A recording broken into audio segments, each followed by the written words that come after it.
Buenas noches. Buenas noches. Hoy voy a hablar sobre una novela de Kazuo Ishiguro que se llama The Remains of the Day. Pero antes voy a citar en el libro El hombre unidimensional de Herbert Marcuse, que está considerado el libro más subversivo del siglo XX. En su prólogo de la edición francesa de 1967 dice algunas cosas. Por ejemplo, habla mucho de la falta de libertad, ¿no? Dice, no, pues el problema es que las necesidades están siendo mediatizadas y las verdaderas necesidades inmediatas no están siendo realizadas. La liberación, la verdadera liberación, dice él, comienza Marcuse con la necesidad no sublimada, allí donde es primero reprimida. O sea, para él sublimación es represión. Entonces dice, lo que debería de suceder es que la agresión y la destrucción sí deberían de ser sublimadas al servicio de Eros, es decir, al servicio de la construcción de un mundo civilizado. Eros es un instinto de libertad. Eros es un instinto de vida. ¿Sí? La represión de Eros, la represión que la sociedad hace de Eros, hace que la energía erótica se quede limitada a los genitales y no pueda trascender hacia otras partes del cuerpo y hacia el medio ambiente. Ok. Voy a relacionar esta idea de Marcuse, muy revolucionaria, con la novela de Kazuo Ishiguro, un escritor británico-japonés que nació en 1954 y su tercera novela, publicada en 1989, se llamaba The Remains of the Day. Voy a hablar de qué se trata esta novela. Se llevó a la pantalla en 1993, protagonizada con Anthony Hopkins y Emma Thompson. Se trata de que un mayordomo en la época de la Segunda Guerra Mundial, un mayordomo inglés, no puede concretizar un romance con una institutriz. Ahí tenemos que la energía erótica es reprimida. ¿Por qué? No puede realizar un romance por su deseo de dignidad, por su deseo de respeto a su trabajo, por su deseo de fidelidad hacia su amo. Entonces, es muy interesante esa novela porque el papá del mayordomo también era un hombre que estaba tan aferrado y le transmitió genéticamente ese sentido de escrupulosidad y de sentido de deber fanático que reprimía su erotismo. El papá ya estaba viejito y le dice, papá, ya jubílese, ¿no? Y hay una escena en la película que se cae llevando una bandeja. Entonces, hay una sugerencia de que ese fanatismo al deber se lo transmitió genéticamente. Pero al final, lo que queda del día es ya cuando él, de 20 años después, se ve con la institutriz y ella dice, me da curiosidad qué hubiera pasado si me hubiera casado contigo, yo siempre te quise, pero nunca lo hice, me casé con otro y eres feliz. Aprendí a creerlo, pero realmente yo te quería, ¿no? Entonces, esa idea de que cómo tú reprimes el amor por tu sentido del deber y cómo dejas perder tu vida y ya de viejito, no te casaste, no tuviste hijos y te quedas el resto de tu vida. Por eso la película se llama Lo que resta del día, ¿no? Entonces ahí tenemos precisamente esa idea de Marcuse, sí está capturada en una novela con una historia concreta, porque podría decir que Marcuse estaba muy zafado, ¿no? Muy exagerado con esa idea de que el sentido de que la irracionalidad era reprimida. Obviamente para el butler, o sea, el mayordomo, cualquier gesto, cualquier concreción de aquella romance hubiera sido para él una irracionalidad, ¿no? Entonces, pero también la novela que quiere decir que ellos prepararon una cena de mandatarios políticos y el mayordomo en la Segunda Guerra Mundial se creía depositorio de un deber y de una contribución hacia el triunfo de Inglaterra en la guerra. Ahí está Thanatos también. Se ha estado hablando de la escuela de Frankfurt, pero yo hoy voy a hablar de alguien muy interesante que es también Max Weber. Max Weber nació en 1864, murió en 1920 y fue un historiador, un filósofo y un sociólogo alemán, considerado como padre fundador, uno de los padres fundadores de la sociología moderna y de la administración pública. Fue un antipositivista. En su carta a Robert Liebman le dice la siguiente frase, dice: si me he convertido finalmente en un sociólogo, porque él nunca se dijo que era un sociólogo, yo soy un historiador, pero bueno, ustedes me han etiquetado que soy un sociólogo, es sobre todo para exorcizar el fantasma todavía vivo de los conceptos colectivos. Ahorita vamos a ver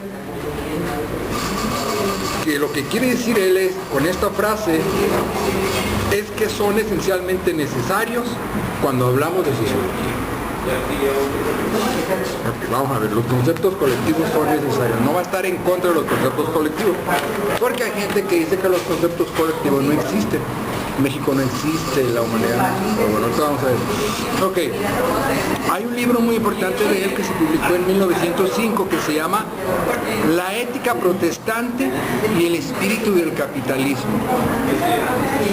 Hay que aclarar que cuando él se refiere a protestante, se va a referir específicamente a calvinismo. Su esposa era calvinista y tuvo una gran influencia en su vida. ¿Qué entiende Max Weber por el espíritu del capitalismo? Es el comportamiento racional para alcanzar el éxito económico.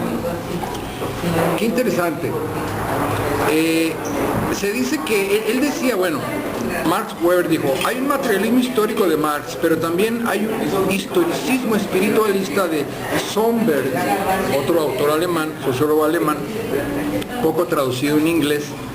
De hecho, la Universidad de Princeton, autora de los derechos, por haber sido pronazista, nunca los tiene atorados sus escritos, pero se conocen en otros idiomas.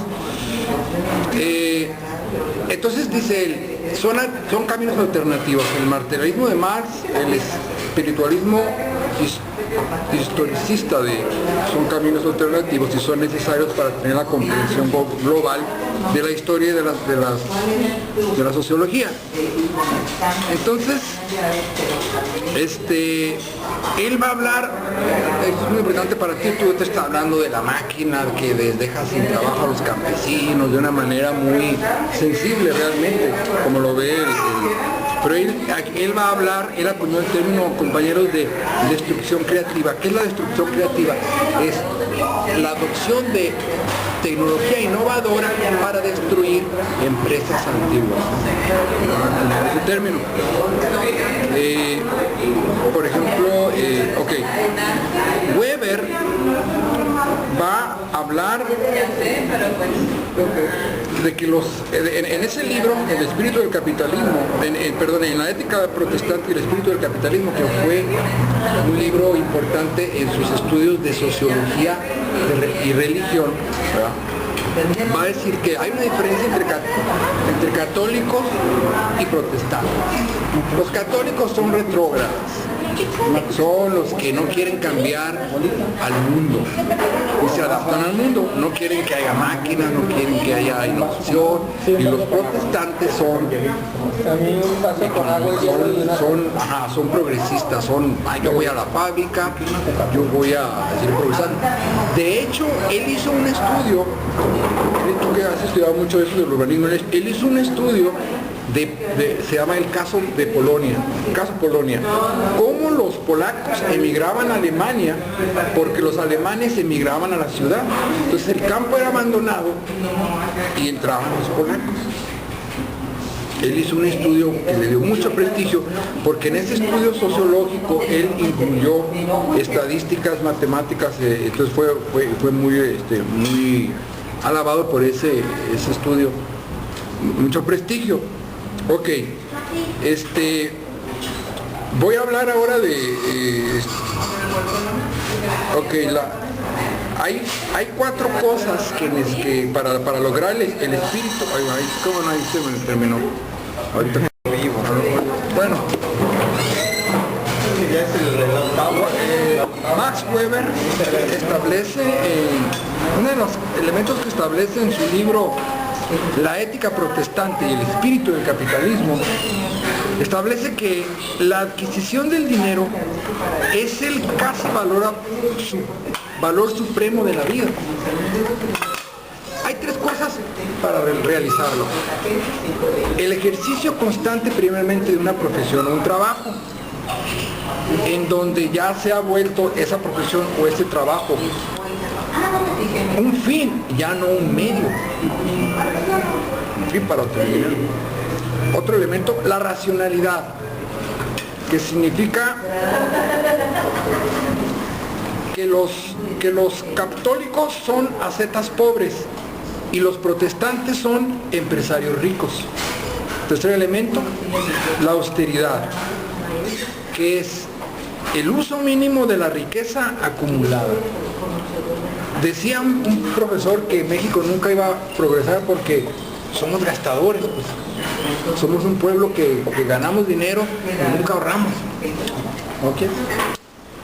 Ok, entonces en ese libro también hace una descripción de la ética protestante. La ética protestante establece primeramente el ascetismo. Tú, para ser rico no tienes que ser parrandero derrochador. Es uno de los primeros elementos, el ascetismo.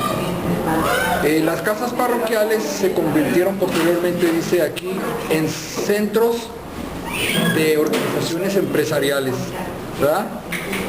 En donde toda la ética económica era una ética de piedad y el enriquecimiento como una señal de predestinación. Aquí yo sé que voy a levantar muchas conformidades, pero aquí hay algo muy interesante. Hay que entender la doctrina de la predestinación de Calvino. Calvino decía que ya Dios había, en el libro de la vida, decidido quiénes serán salvos y quiénes eran condenados. El problema es que eso era un misterio aquí en la tierra, no lo sabíamos. Y la única manera de que eso se hiciese patente era a través del trabajo.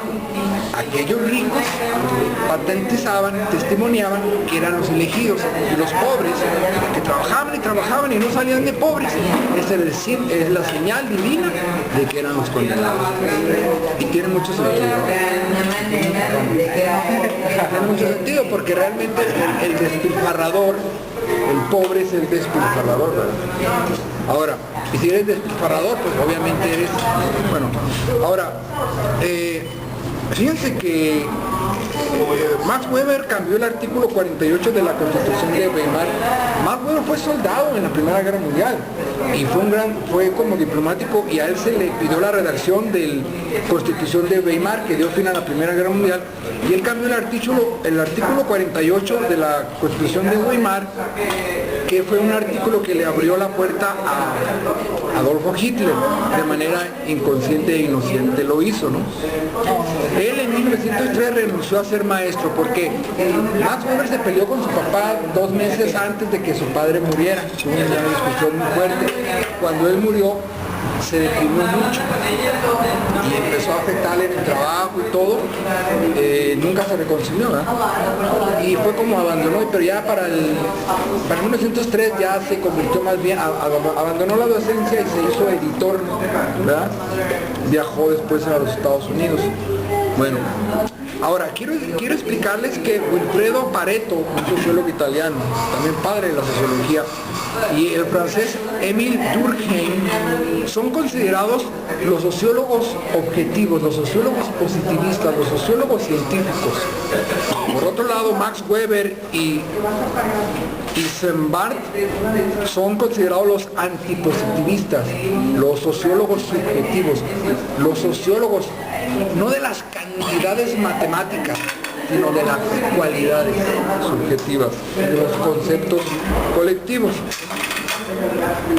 Como les he dicho, la sociología de la religión y el efecto de las ideas religiosas en la economía fue un tema que Max Weber analizó mucho. Primeramente, él se preguntó, ¿cómo es que las ideas religiosas estratifican a la sociedad?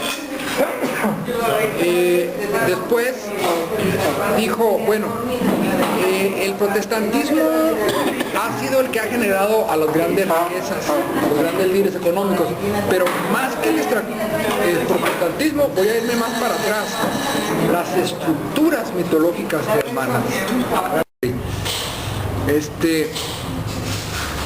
Entonces, como les decía, hay una diferencia entre Max Weber y su compañero Sombart. Se llamaba, bueno, ahorita me acuerdo cómo se llamaba, Werner Somberg. Una diferencia. Werner Somberg era antisemita y él decía que el judaísmo era producido por, era el capitalismo irracional, ¿verdad? No, perdón, para Max Weber el judaísmo practicaba un capitalismo irracional y el capitalismo racional lo practicaban los calvinistas para Max Weber, pero era al revés.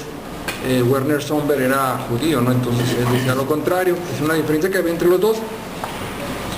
Fíjense que les decía yo que las estructuras mitológicas germanas eran las que eran más atrás, no nada más de la filosofía protestante, ¿no? Porque decían, a ver, si los católicos holandeses son prósperos económicamente, entonces ahí te falló Max Weber.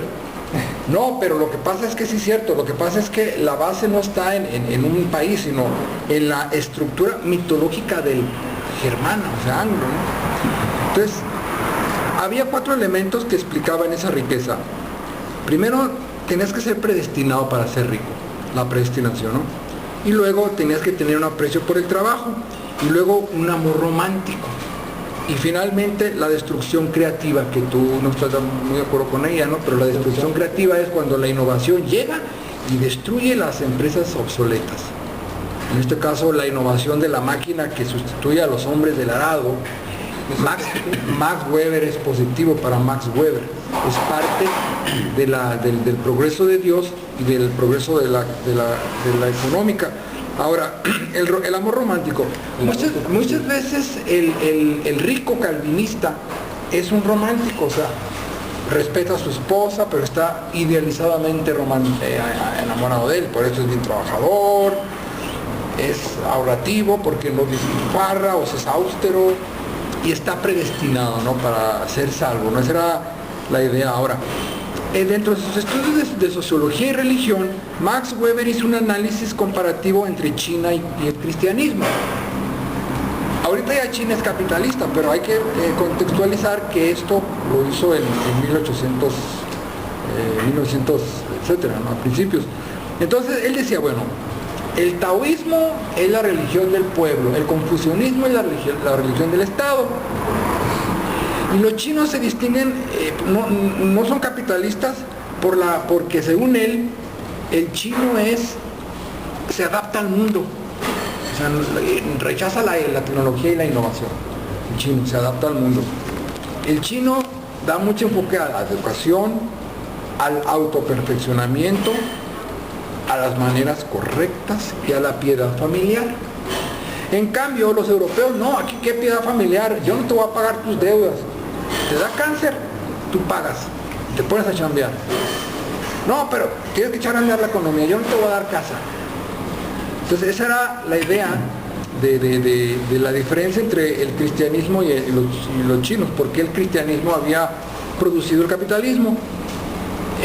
Dios nos informa quién es salvo y quién condenado a través del progreso económico. Ahora, también hice una comparación con la religión hindú.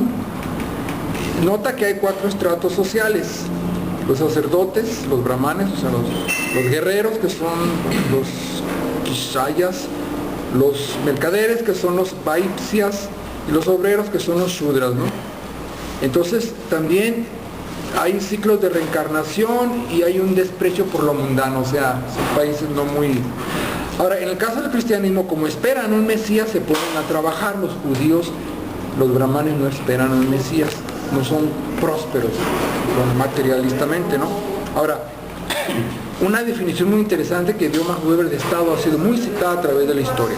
El Estado, te va a gustar así, es la institución que reclama el monopolio sobre el legítimo uso de la fuerza física.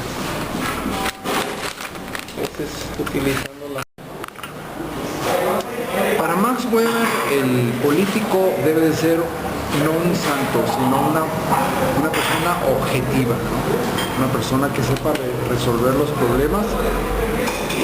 Y él habla de tres autoridades a través de la historia. La autoridad carismática era la familiar, la religiosa, y luego evolucionó a la autoridad tradicional, la patriarcal, y finalmente viene la autoridad racional o legal. Entonces, a través de la historia ha habido un cambio de valores en esas dos primeras autoridades. La carismática y la tradicional se enseñaban valores, y hoy en día, que permea la autoridad racional y legal, es una autoridad encaminada a obtener objetivos, que en este caso es la burocracia.